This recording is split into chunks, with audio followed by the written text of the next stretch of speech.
Olá, pessoal. Não sei se vocês estão me ouvindo. Desculpe o atraso. Foi para variar probleminhas técnicos desse novo normal. Só queria ouvir, saber se vocês estão me ouvindo. Estão me ouvindo?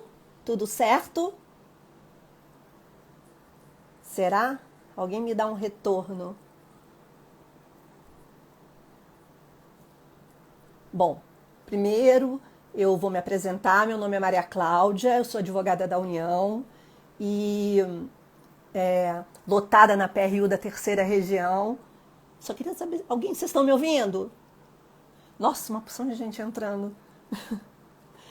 E hoje vamos tratar aqui de um tema que me é muito caro, que é sobre a inclusão da mulher com deficiência. E vamos tratar com uma convidada extremamente especial, que vai entrar agora, que é a doutora Jerusa, e que entende muito do tema. Vamos ver se ela está entrando. Ei, Jerusa! Tudo bem, Tudo querida? bem, tudo. Teve um atrasinho, problemas técnicos nesse novo normal Normal. nosso. E aí, tudo bom? Tudo bem. Vamos agradecer agora, primeiro, à Escola da AGU por essa oportunidade de abordar um tema que nos é muito caro, né, Jerusa? Com certeza. Né? Que nos fala muito no nosso dia a dia, né? Eu sou deficiente e também agradecer à ANAUNI pelo apoio na abordagem do assunto aqui pela Escola da AGU. Você tá me ouvindo bem, Jerusa? Estou te ouvindo bem. Estou te ouvindo Também eu bem. estou te vendo bem. Tá tudo bem. Então, é com você agora. É comigo? Não, eu vou ler o seu currículo, que está aqui. Não dá para decorar, né? Porque ele é imenso. Vamos lá. Pós-graduada, lato sensu em Direito Processual do Trabalho, aluna especial do mestrado em Direitos Humanos da Universidade Federal do Mato Grosso do Sul, integrante da Associação Brasileira das Mulheres da Carreira Jurídica do Estado do Mato Grosso do Sul e diretora do Departamento de Empoderamento Feminino e Inclusão da Associação dos Deficientes Visuais de Mato Grosso do Sul. Sim. Jerusa é minha colega do concurso de 2000 da Advocacia Geral da União. Advogada da União como eu. É verdade, Maria Cláudia. Primeiro, boa tarde a todos que estão nos assistindo. Eu quero dizer que é um prazer poder estar aqui compartilhando dessa live contigo. Você que é uma mulher com deficiência, uma mulher que tem uma história de superação e que é muito querida, né, por todos nós da carreira de advogada da União e integra também o núcleo, né, de acessibilidade e governança da AGU. Isso é muito importante. Eu quero também agradecer à escola da AGU, na pessoa do seu diretor, Danilo Barbosa de Santana. Quero fazer um agradecimento especial também à doutora Rita Nolasco, que é coordenadora da escola da AGU na Terceira Região. A Rita é uma pessoa que tem se mostrado muito sensível a essa temática da pessoa com deficiência. E, inclusive, a escola da AGU já fez um outro evento, que foi um seminário sobre o direito das pessoas com deficiência. No dia, né? Foi no dia do portador de deficiência. Sim, da deficiência. sim. E isso nos alegra bastante, porque é um tema que às vezes não é tão falado, não é tão discutido, e é um tema que nos traz importantes reflexões. E principalmente esse tema, né, que nós vamos tratar hoje, da invisibilidade institucional e social das mulheres com deficiência, é um tema que realmente a gente não vê muita abordagem. Uhum. Então, está sendo muito importante esse evento hoje, né? E eu considero que seja para todas nós, mulheres com deficiência e mulheres sem deficiência. Com certeza. E eu queria também agradecer à equipe administrativa da Escola da AGU, na pessoa da coordenadora geral, Andréa Maria Cajueiro, que nos apoiou, né, em toda essa questão tecnológica, a questão do intérprete de Libras. E agradecer também à Anaúni, que está nos dando um apoio técnico para que essa live possa ser acessível, que nós possamos ter uma intérprete de Libras aqui, podendo dar acessibilidade às pessoas que têm deficiência auditiva. E quem está hoje que vai nos acompanhar é a Cris Medeiros, que é a nossa intérprete de Libras.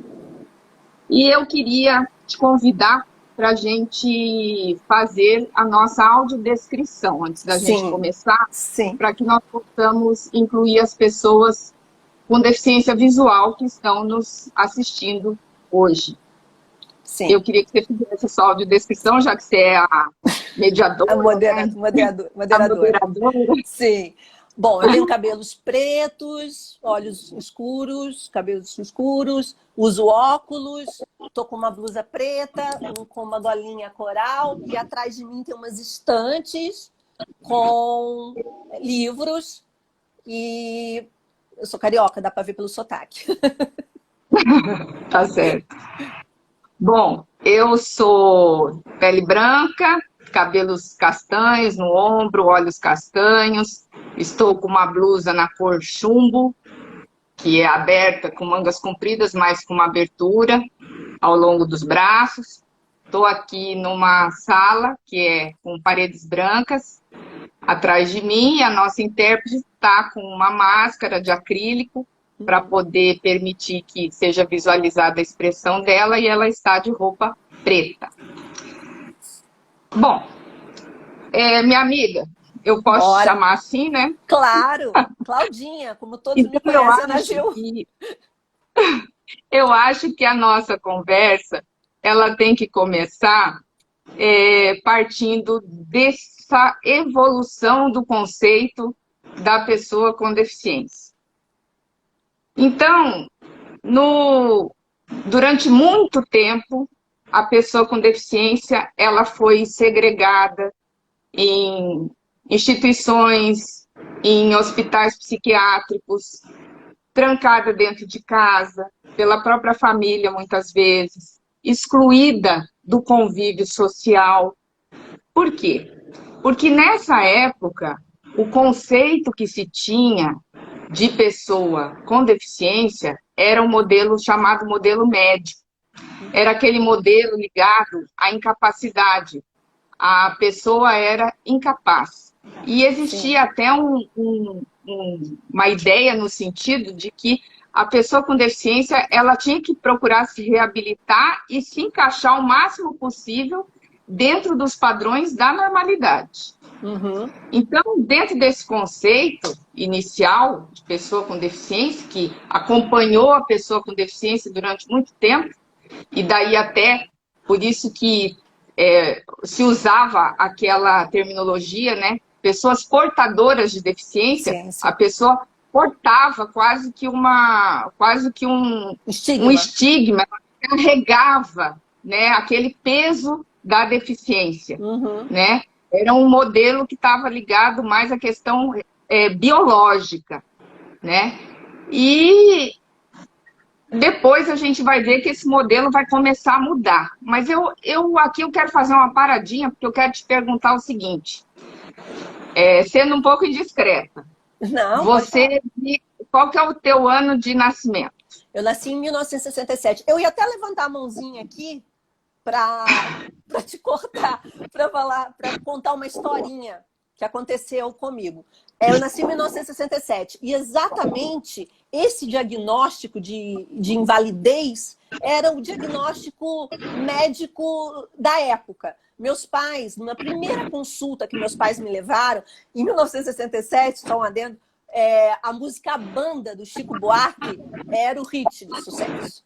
E aí eles me levaram na primeira consulta num médico ortopedista, bam, indicado por 1000 pessoas. E, bom, ele me examinou quando acabou a consulta, ele virou para o meu pai e minha mãe, falou, prepara, parecia até a Anitta, prepara, que ela vai ser uma moça de janela. Ela vai ver, e cantarolou, ela vai ver a banda passar tocando coisas de amor. Então, esse diagnóstico de invalidez era uma sentença transitada em julgado no meio médico, sem rescisória. Você já saía de lá com esse diagnóstico de invalidez, que você ia ver a vida passar e que você ia ser de janela, e aí seria a sua vida. Pensando hoje, Jerusa, eu vejo que isso foi muito bom para os meus pais, terem esse primeiro impacto. Porque, apesar de horrorizados, eles saíram de lá sabendo que aquilo era tudo que eles não queriam. Que eu fosse a moça da janela vendo a banda passar. Eu ainda perguntei pelo menos meu pai, perguntei uma vez para meu pai, pelo menos ele cantou bem a música do Chico? Não, nem isso ele fez. Nem cantar bem ele soube. Coitado, botar o Chico nisso. Mas tudo bem, continua aí. Então, e daí, ainda bem, né, que você não ficou na janela e que as coisas foram mudando ao longo do tempo. Então, começaram a surgir no início dos anos 70 uns autores que é o que a gente chama da primeira geração do modelo social da deficiência, que eles eram intelectuais, eles eram brancos, eles eram da elite, e eles tinham uma característica em comum, que é importante, a maioria deles, que eles tinham lesão medular. Então, nesse momento, eles começam a difundir esse novo modelo, que inclusive foi um modelo com base, isso é importante a gente frisar, com base nas premissas do feminismo e das questões de gênero, no sentido de que não se poderia tolerar que um determinado segmento fosse oprimido, e eles, então, começaram a difundir a ideia de que a deficiência ela não estava ligada à pessoa, ela estava ligada à sociedade, que não eliminava as barreiras para que essa pessoa tivesse a sua plena inclusão. Mas nessa época, o que acontecia? Seu som está um pouco o seu som está baixo. Aqui não está. Está baixo? Estão dizendo aqui. Para mim não, porque eu tô no fone. Oi, não tá e agora? Eu acho que melhorou. Vamos ver o pessoal dar um feedback aqui pra gente. Tá. Mas vai levando. Então, eu estou ouvindo você baixo para mim, Cláudia. Você está me ouvindo baixo? A gente também. Eu também estou baixo, gente. Alguém, por favor, me dê um feedback. Você fone. Será? Você estava com fone já? Sim, eu já estava com fone. Tá. Ó, tô tentando aumentar. Tá. E agora, melhorou? Você está me ouvindo bem? Estão dizendo que o som tá bom agora. Tá? Legal. Tá. Para mim tá muito bom. Para mim tá bom. O seu, Cláudia, não tá muito bom para mim. Não, vamos ver aqui. O da Claudinha está normal. Não, então é aqui para mim. Então é o seu. A intérprete consegue, intérprete? A intérprete não está conseguindo te interpretar. Não consegue? Mas vamos continuar? Tá, vamos continuar. A maioria das pessoas estão me ouvindo bem. Vamos continuar. Vamos. Então, o que aconteceu? Nessa época que existiam esses homens, esses intelectuais que estavam difundindo essas ideias, o foco da preocupação deles era a questão da independência. Da independência e deles não terem barreiras para exercer essa independência. Só que, na época, barreiras ligadas à questão do transporte público, à questão arquitetônica. Então, o que ocorria?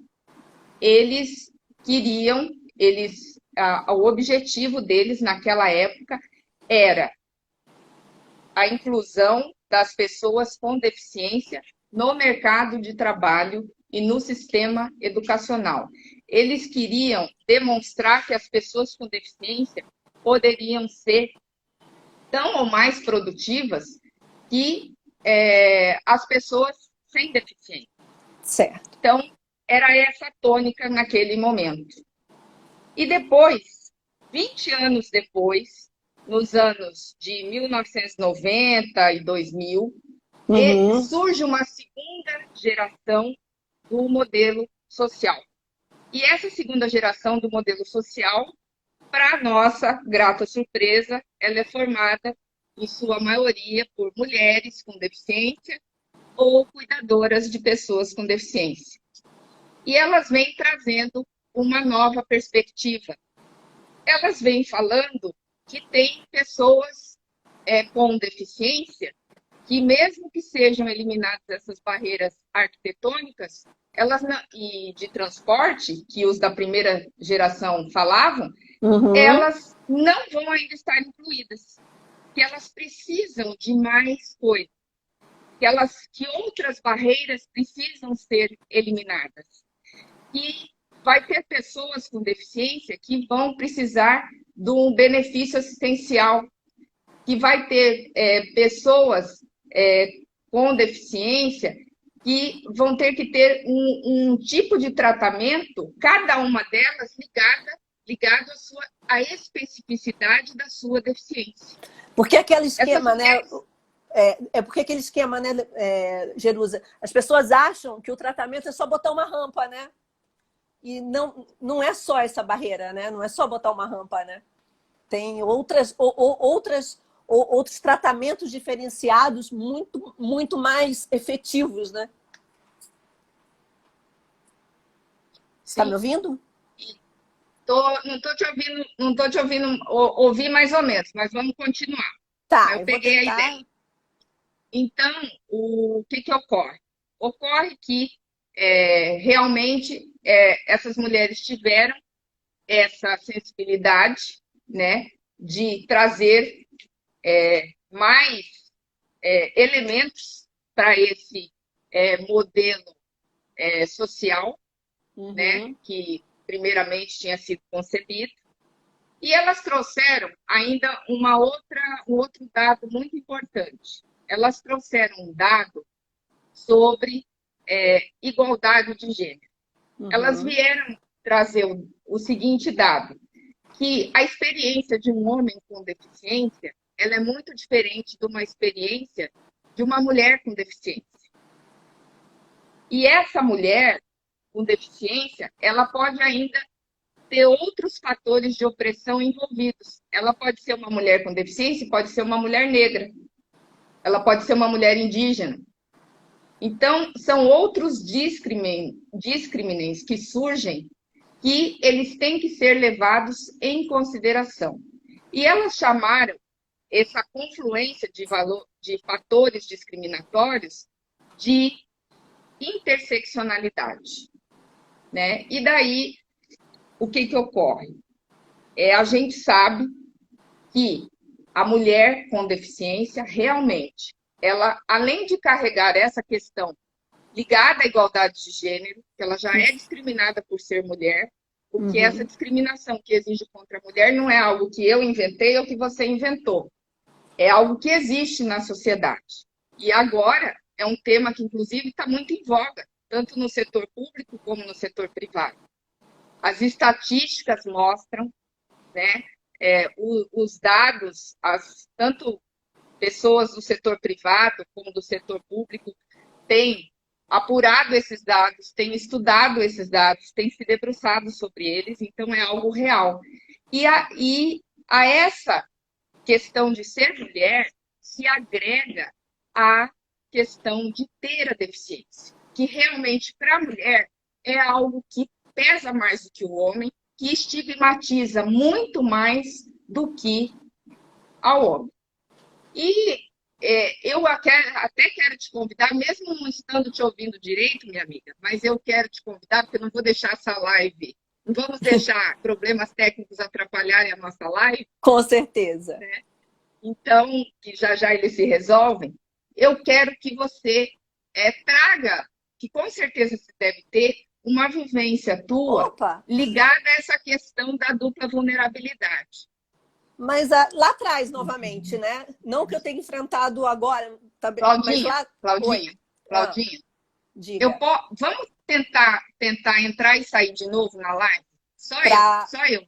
Vou sair e você... vou entrar para ver se Tá bom. melhora, se eu consigo te Tá. ouvir, tá? Deixa eu ver... Tá bom, tá ótimo. Vou ver se o pessoal Tá bom? também tá me Pode ouvindo só, bem. Tá bom, pede de tá? novo. Tá. Tá.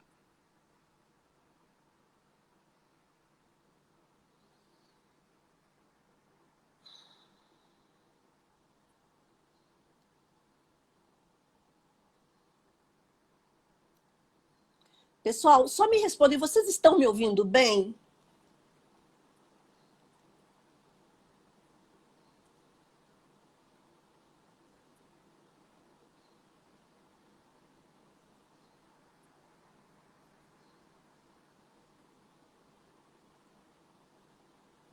Tá. Bom, então é só a Jerusa mesmo. Que bom. Obrigada, Keila, por ter me respondido.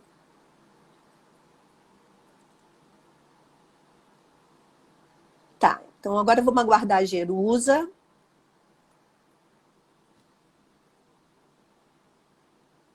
Oi, pede de novo, Jerusa, para entrar, que você não pediu.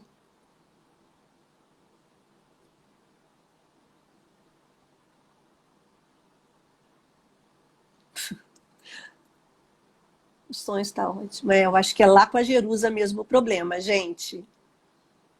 Vamos ver se isso vai solucionar. Peraí. Mas olha, estou muito feliz. Tantas pessoas nos prestigiando. Muito feliz mesmo. Muito obrigada, viu? Opa, Jerusa vindo aqui.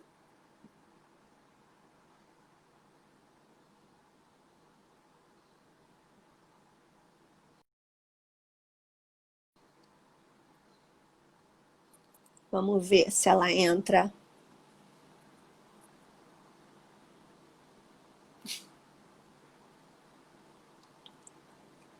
Olha, não vou ler comentário porque é só amigo. Aí é complicado de ler esses comentários. Porque... Ah, voltou. E aí, Oi, Jerusa? muito bem, minha amiga. Vamos Vamos lá, minha continuar. amiga. Vamos ao nosso Eu quero bate-papo. saber a história que você tem para me contar da dupla vulnerabilidade. Então, de novo, eu vou lá atrás. São as historinhas que meus pais me contavam.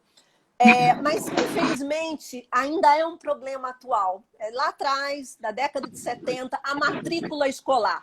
Mas, infelizmente, isso ainda é um problema. O deficiente, apesar das normas que asseguram a matrícula, ainda sofre muito preconceito, muita dificuldade. Mas você imagina da década de 70. Meu pai, ingenuamente, seu Mário, coitado, falou, eu vou procurar uma escola particular. Porque na particular ele poderia... ela poderia ter mais cuidado. Eu precisava, como eu tinha recém começado a andar, eu precisava só de uma ajuda para ir ao banheiro. Eu precisava de um auxílio. Aí meu pai foi em todas as escolas particulares possíveis e imaginárias. Só não. E uma delas, foi muito engraçado, engraçado, até estranho falar, mas que a diretora virou para o meu pai e falou assim, olha, se ela ainda fosse um menino, eu ainda ajudava, porque precisar dessa ajuda para ir ao banheiro, um menino seria mais fácil. Então, quer dizer, eu recebi 2 nãos. Uma por ser deficiente e a outra por ser mulher. Porque esse menino seria mais fácil. Isso na década de 70, quando ainda não tínhamos essa legislação toda que amparava a matrícula. Mas ainda é um grande problema atual. A inclusão no ensino, não é, Jerusa? Sim, é um problema e eu acho que também a inclusão na sociedade, porque a gente percebe nas mínimas coisas. Eu, por exemplo, eu sou filha de mulher com deficiência visual, em grau de cegueira, você sabe, Sei. e a minha mãe é casada com o marido dela é cego, meu padrasto. E eu já notei o seguinte, que quando eu acompanho a minha mãe, por exemplo, ao shopping, para auxiliá-la a fazer uma compra, as vendedoras nunca se dirigem à minha mãe. Elas perguntam para mim, será que ela vai gostar dessa roupa? Aí eu falo, seria bom você perguntar para ela, né? Ai, Será que Jesus, você eu vai vivo gostar? isso tanto com meu Será marido, que você vivo vai isso gostar? tanto com meu marido. A mesma coisa. É, Perguntam para ele. pois é. Então, Quando eu não querem achava... me colocar numa cadeira para ele escolher tudo. Ah, será que não é melhor É, ela sentar ali para o senhor escolher? é o modelo médico, né? São as Sim, heranças do modelo médico. São sim, as heranças desse capacitismo, né? De achar que a pessoa com deficiência ela é um sinônimo de incapacidade. sim. Mas é, isso vai evoluindo e a gente, no decorrer da conversa, a gente vai chegar lá só para não adiantar um pouquinho. É. Mas, continuando na questão da dupla vulnerabilidade, o que ocorre?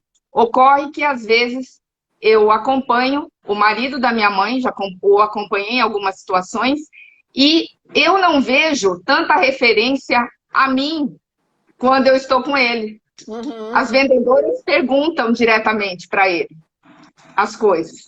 Então, eu acho que em relação à mulher com deficiência, a impressão que eu tenho, quer dizer, a minha vivência, quando a gente tem vivência, a gente fala, né, daquela Pura situação que verdade. Pura acontece no verdade. dia a dia. Então, você percebe que a mulher com deficiência, o olhar sobre ela é ainda mais incapacitante. Sim, Mais com certeza. incapacitante. Com Então, certeza. ela é tratada, por isso que eu até tive realmente a ideia desse tema para a live, vou confessar aqui, em razão, né, dessas situações que eu sempre vivenciei ao longo da vida com a minha mãe. Porque eu comecei a chegar à conclusão de que realmente, né, no contexto social, ela permanecia invisibilizada, embora seja uma pessoa, uma advogada, formada, todas as pessoas conhecem a capacidade dela, ela é muito competente, ela é muito bem resolvida, independente com a deficiência dela, mas mesmo assim, em inúmeras situações, essa dupla vulnerabilidade, ela aflora. Não Uhum. tem jeito. São nas situações do dia a dia, mais corriqueiras. Então, realmente, e eu fico até pensando, poxa, e uma mulher que é mulher, tem deficiência, é negra ou é indígena, né? Por quantas situações que ela ainda não passa, ainda mais opressoras, né? Mas, o que aconteceu? Aí nós fazendo uma retomada daquela evolução, né, do conceito. Então, esse modelo social, essas duas gerações que constituíram o modelo social, elas inspiraram, né? Porque na verdade, elas se complementaram em algumas coisas. E Uhum. também essa questão das barreiras, que havia necessidade de eliminar barreiras para promover a inclusão das pessoas com deficiência, isso era um ponto de convergência entre essas duas gerações do modelo social. Então, o que ocorreu? Ocorreu que nós tivemos um marco muito importante, um marco legal, da Convenção sobre os Direitos das Pessoas com Deficiência. E essa convenção, ela incorporou esse modelo social, essa conjugação dessas duas gerações do modelo social e, então, entendendo que a deficiência é um conceito em construção e que a deficiência, ela acontece na medida em que a pessoa com deficiência interage com essas barreiras comportamentais e ambientais que são colocadas no caminho dela, e a partir do momento que essas barreiras forem sendo cada vez mais eliminadas, que a sociedade for tendo consciência do seu dever na eliminação dessas barreiras, cada vez essa inclusão ocorre de uma forma mais plena e mais eficaz. E isso aconteceu, né, a questão da ratificação dessa Convenção sobre os Direitos das Pessoas com Deficiência ocorreu em 2006, no Brasil, e essa norma, né, de direito internacional, ela foi incorporada com status constitucional, né, no nosso ordenamento. A Constituição de 88 já vinha trazendo uma preocupação em vários dispositivos relativamente às pessoas com deficiência. Depois Foi nós um grande tivemos marco a Constituição de 88, né, Gilda? Foi um grande marco. Foi. Para o Brasil foi, e depois eu considero que o grande marco foi realmente a incorporação dessa Convenção sobre os Direitos das Pessoas com Deficiência com status constitucional. Mas antes dela já tinham tido algumas leis ordinárias, alguns decretos, né, tratando da pessoa com deficiência em razão da norma constitucional. E depois nós temos também a lei, que é bom a gente destacar, a Lei Brasileira de Inclusão das Pessoas com Deficiência, ou o Estatuto das Pessoas com Deficiência, que esse ano fez 5 anos. Ou seja, resumindo, arcabouço jurídico, as pessoas com deficiência têm um robusto arcabouço jurídico no Brasil, nós podemos dizer assim. Mas ocorre o seguinte, sempre quando a gente conversa com pessoas com deficiência, e você sabe disso, é uma reclamação geral que tem as normas, mas que tem efetividade, muito pouca ou quase nenhuma. A falta de efetividade dessas normas é assustadora. Pois é. Então, nós vamos falar um pouquinho disso. Eu adoro esse tema, efetividade também, porque eu acho que ele é fundamental, né? Então, nós temos que falar de alguns dados relativamente às mulheres com deficiência, que eu creio que é muito importante a gente pontuar, porque eles são muito preocupantes. Para a gente trazer um pouco mais a questão da mulher com deficiência próxima da gente, né? Então, por exemplo, a Organização Mundial de Saúde, as mulheres com deficiência estão 1,5 vezes mais propensas a serem vítimas de violência doméstica e familiar. Se você falar de mulheres com deficiência intelectual ou mental, esse número sobe para 4 vezes mais. Nossa. Segundo dado. Então, é preocupante. É preocupante. Principalmente nessa época de pandemia, que pelo isolamento social, os índices de violência doméstica e familiar, estão elevadíssimos, estão cada vez aumentando mais. Bom, mas tem um outro dado que eu quero trazer, que é um dado da ONU Mulheres, que é o seguinte: em cada 5 mulheres no mundo, uma apresenta deficiência.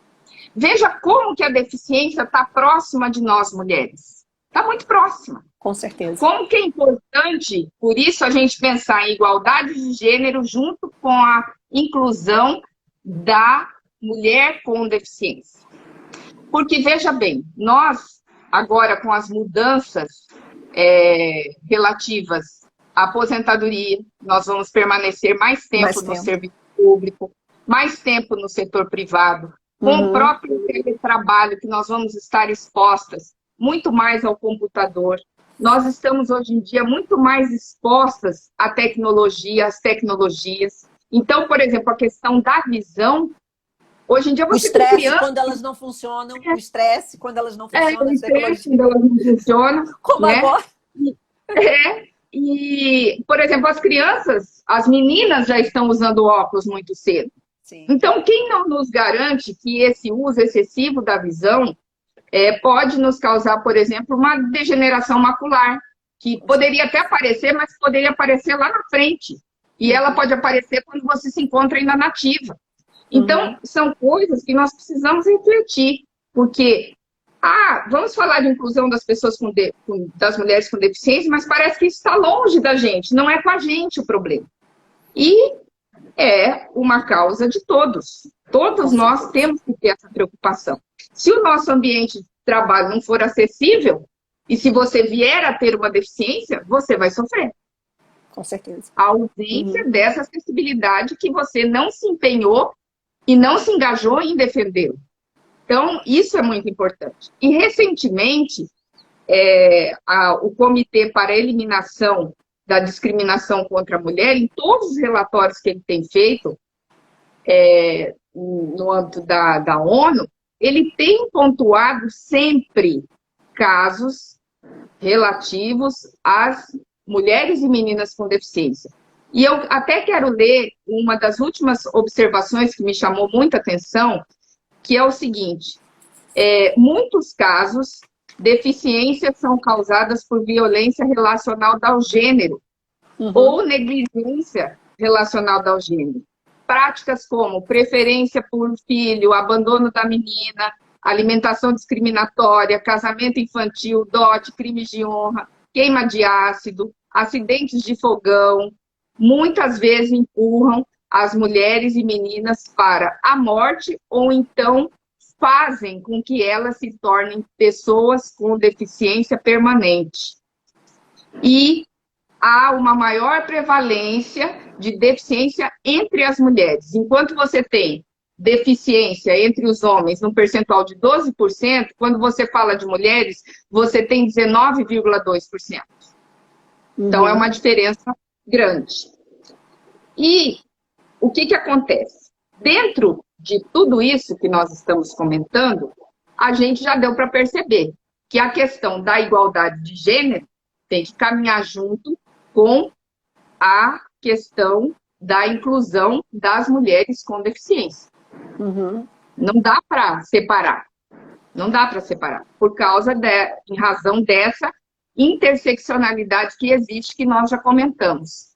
E tanto assim, que a Agenda 2030, que trata dos Objetivos de Desenvolvimento Sustentável da ONU, 2030, hein, gente? Dá tempo ainda de fazer muita coisa. Nós estamos em 2020. 10 aninhos aí pela frente, para avanços. É só ter boa vontade. É só ter boa vontade, eu digo. Onde há boa vontade, tudo acontece. Então, o que ocorre? Ocorre que eles entendem que essa questão, já entenderam e já divulgaram em vários relatórios a ONU Mulheres, que essa questão da igualdade de gênero, ela tem que agregar as mulheres e meninas com deficiência. Porque se você faz política de inclusão de mulher com deficiência, mas você não faz a política da igualdade de gênero, você inclui uma mulher e exclui a outra. Isso acaba acontecendo. Entendeu? E por isso que a gente percebe que hoje tem muitos órgãos públicos que já acordaram para isso. O Conselho Nacional do Ministério Público acabou de fazer uma pesquisa gigante sobre igualdade de gênero em cargos de chefia, de mando, de execução. Eles fizeram uma pesquisa grande para mapear o que está acontecendo na instituição deles. Você queria falar algo, Sim, pegando o gancho daquela historinha lá atrás da minha matrícula, depois da odisseia do meu pai, veja bem, foi a escola pública que me aceitou. Depois da odisseia de ter passado por todas as escolas particulares, foi uma escola pública que abriu as portas para mim. Então, você vê a importância do órgão público, a importância do exemplo do órgão público para efetivar essas políticas públicas. Outro dia eu vi um anúncio muito simples, às vezes né, não é uma situação pequena que faz a diferença, do Detran aqui de São Paulo, explicando o aplicativo dele, e tinha um rapaz, um senhor usando, e uma mulher numa cadeira de roda usando o aplicativo para renovação da carteira. Então, ali você passa várias mensagens. A mulher dirige, a mulher pode usar o aplicativo, e a mulher com deficiência pode usar o aplicativo. Entendeu? Então, às vezes é uma pequena prática que faz a diferença. Sim, porque está mostrando a capacidade da mulher com deficiência. Sim. Porque a mulher com deficiência, ela também às vezes tem barreiras relativamente à tecnologia. Que quando você divulga, quando você coloca ela protagonizando, ela já está desmistificando isso na cabeça de muitos que não têm a vivência com pessoas com deficiência. Sim. Porque nem todo mundo tem esse privilégio, né? de conviver com a diversidade, que eu falo que é um privilégio que a gente aprende muito. E o que Aprende na acontece? marra, né, Jerusa? Aprende na marra. Aprende, não tem jeito. E no fim fica uma coisa até gostosa, né? Você tá falando que você, estou fazendo uma piada, tal, não é engraçado, mas a gente acaba até achando algumas situações engraçadas, às vezes não deveria, mas acaba achando. Não, é. E daí, então, eu acho que é de suma importância a gente mapear essa questão da igualdade de gênero, que já está sendo mapeada em outros órgãos, né, como eu comentei, e já avançando, né, porque daqui um pouquinho o nosso tempo está acabando e eu não quero perder de fazer algumas sugestões. Ainda temos um tempinho, Jerusa. Temos um tempinho, né, pra gente... Temos. Porque a gente entrou atrasado, então... Um outro dado que é importante é o seguinte, que 90% na administração pública federal, poder executivo, 90% dos cargos de direção superior são ocupados por homens. Certo? Então, é um dado para a gente começar a refletir. Mas, quando a gente fala, mas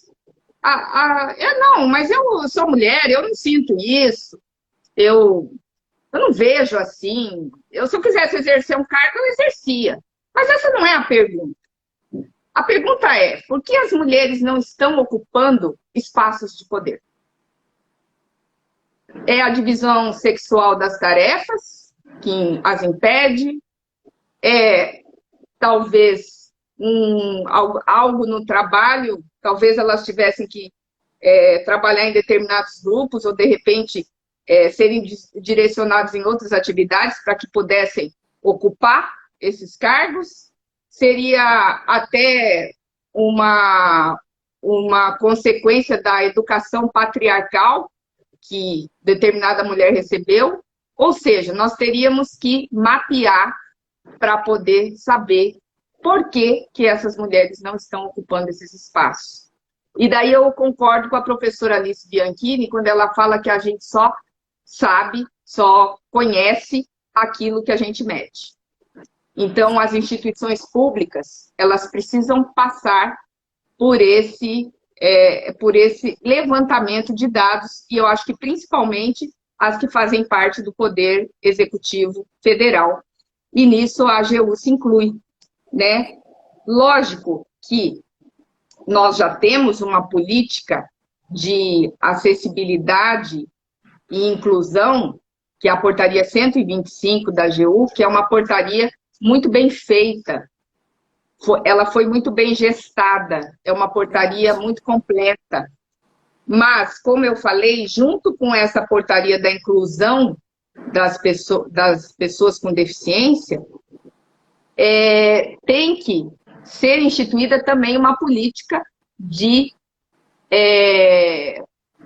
estímulo à participação feminina dentro da nossa instituição. E daí nós fazemos esse levantamento de dados. Para você ter uma ideia, por exemplo, a própria política de inclusão das pessoas com deficiência, ela já prevê no eixo inovação e educação inclusiva o desenvolvimento de cursos e eventos de sensibilização e de capacitação na temática das pessoas com deficiência, que é justamente essa ação que nós estamos fazendo hoje, né? Que a escola da AGU está apoiando hoje. Nós estamos fazendo um evento de sensibilização, um evento de trazer uma temática que é pouco abordada, né? Algo que não está ligado necessariamente a um processo judicial, mas que nos faz pensar um pouco, digamos assim, fora da caixinha. Fora do nosso quadrado. Fora do nosso quadrado. A gente aprende a olhar um pouco para o lado, peraí, eu tenho que olhar para o lado, eu tenho que olhar para o outro. Ninguém vive sozinho, né? Então, nós precisamos, essa convivência com a diversidade, e daí isso eu acho que tem muito a ver com efetividade. Essa efetividade só vai acontecer quando as pessoas se abrirem para a convivência com a diversidade. Porque a partir do momento que você convive com o seu diferente, você sai daquele seu lugar Você é obrigado a sair daquele seu lugar, para você poder se colocar no lugar do outro, ver o que, que o outro necessita, o que aquela pessoa com deficiência precisa, para ela poder ter a acessibilidade dela no ambiente de trabalho. E isso não é algo que seja um favor, é algo que é um dever. Um dever e também não é uma benesse. Não é algo que, a pessoa, ela está sendo beneficiada. Não, ela não está sendo beneficiada. Ela está recebendo um tratamento digno dentro daquilo que ela necessita para se incluir, seja no ambiente social, seja no ambiente do trabalho. E nós precisamos ter isso muito nítido na nossa cabeça. E quando a gente convive com os diferentes, o que que ocorre? Ocorre que há um ganho de ambos os lados. Uhum.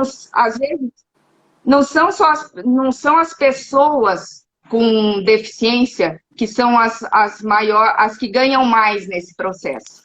Muitas vezes as pessoas sem deficiência ganham muito mais em motivação, e isso você fomenta a empatia. É você se colocar no lugar do outro. É você ver que muito hoje, né, Jerusa? A gente se colocar no lugar do outro. Né? Se colocar no lugar do outro. Está um mundo muito agressivo e está faltando isso. Sim, concordo com você. Mas isso também a gente pode atribuir à nossa falta de cultura inclusiva. Sim. Nós não fomos criados para conviver com a diversidade. Às vezes eu que convivo muito com pessoas com deficiência, as pessoas com deficiência às vezes ficam irritadas com determinados comportamentos, determinadas atitudes, né? Essas barreiras comportamentais que se apresentam, né? Uhum. E eu falo, olha, eu penso o seguinte, nós temos que levar informação, conscientização, porque quem não convive com as pessoas com deficiência não sabe como lidar com uma pessoa com deficiência. É necessário levar essa informação.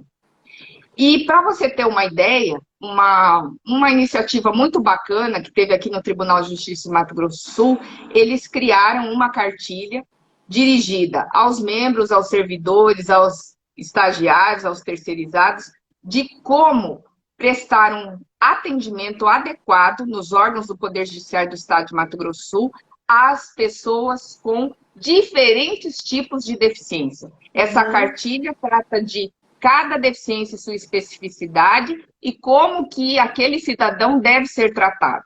E a boa notícia é que a doutora Rita Nolasco, a nossa coordenadora da Escola da AGU, da terceira região, nós estamos tentando viabilizar um termo de cooperação Olha, que legal! Com o Tribunal de Justiça de Mato Grosso do Sul, para que essa cartilha seja divulgada também no âmbito da AGU, para os membros, para os servidores, para os estagiários. Então, eu considero que vai ser um marco, porque a gente vai poder trazer, através da Escola da AGU, essa diversidade. E, não à toa, é uma mulher, né, Claudinha? Com certeza. O que precisar do núcleo, estamos aí também. Só falar com a gente. Não querendo discriminar os homens, né? Na verdade, essa questão da igualdade de gênero é no sentido de a gente somar esforços e trazer diferentes visões sobre um mesmo ponto. O que enriquece muito a gestão de qualquer ambiente, seja público, seja privado.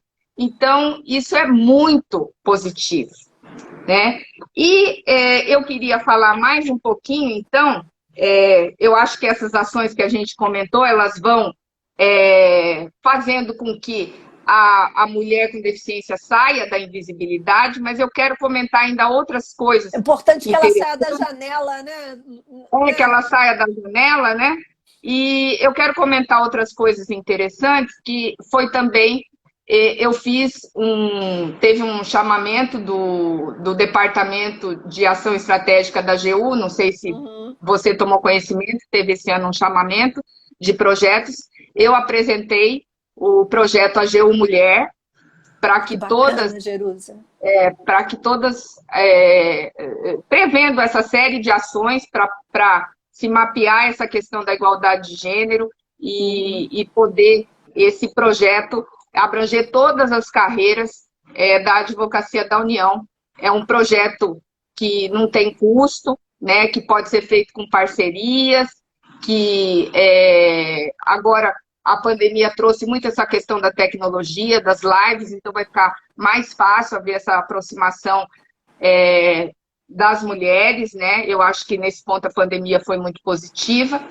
E comentar também que tem um projeto no Senado, que é um projeto que ele trata de inserir mulheres que são vítimas de violência na cota das empresas terceirizadas, através de um convênio que a diretora-geral do Senado fez com um órgão do Executivo de Brasília, que tem esse cadastro. E logo eu já pensei também da AGU Poder, né, pensar em desenvolver nossos colegas da consultoria, né, colegas que cuidam do assessoramento jurídico, que cuidam da consultoria jurídica dos órgãos do Poder Executivo, começarem a pensar numa alternativa de poder, dentro dessa cota que as empresas têm que respeitar para as pessoas com deficiência, contratar mulheres com deficiência. Terceirizadas, né? Interessante. Terceirizadas.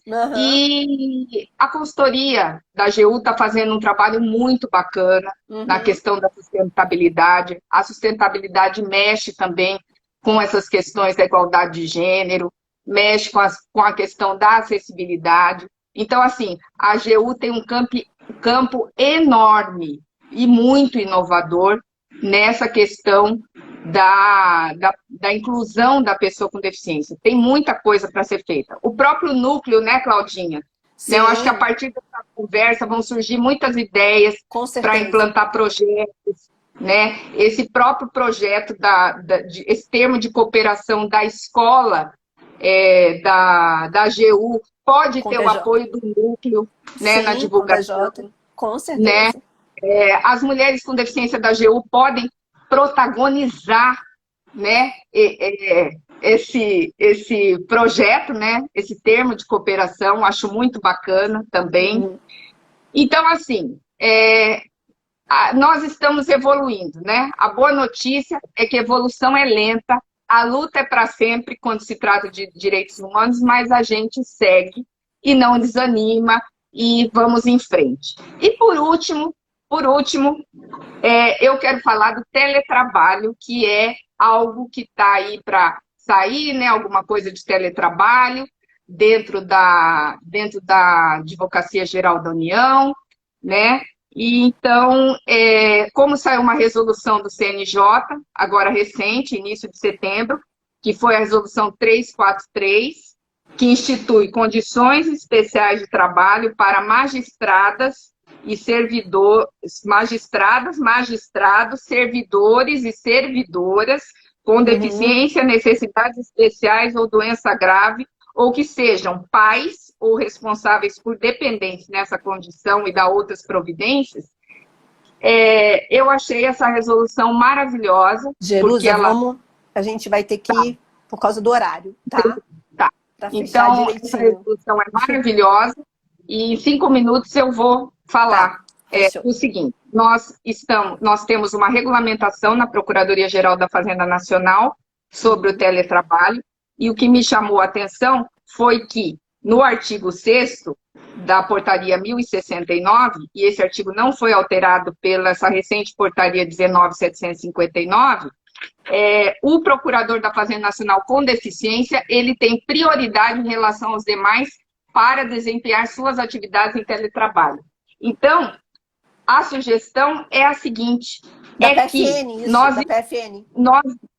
PFN, nós estendamos para os membros, para os servidores que têm deficiência, necessidades especiais ou doença grave, ou que sejam pais ou responsáveis de dependentes nessa condição. Isso seria maravilhoso para nós. Seria muito bom, já tem um precedente do Conselho Nacional de Justiça, então eu acho extremamente assim, importante nós refletirmos sobre isso. Bom, mas só para acabar, finalizando, meu tempo está acabando, eu quero terminar essa live. Adorei fazer a live contigo, quero que a gente seja parceira no núcleo de governança e acessibilidade para fazer outras lives. Adorei, agradeço todo mundo, todos os colegas que vieram prestigiar, pessoas de fora. Muita gente, Jerusa, estou Pois vendo aqui. Um público Muitos comentários. Que legal, que bacana. Muito prestigiadas. Que bom. Eu agradeço muito. Eu quero terminar com um provérbio africano que eu gosto muito, que é o seguinte: se quer ir rápido, vá sozinho. Se quer ir longe, vá em grupo. Então eu também vou terminar Obrigada. Excelente, Jerusa, excelente. Eu também vou terminar com uma frase que meu avô me disse, de Sartre: não importa o que a vida fez com você, o que importa é o que você fez com o que a vida fez de você. Então, Jerusa, um grande beijo para você.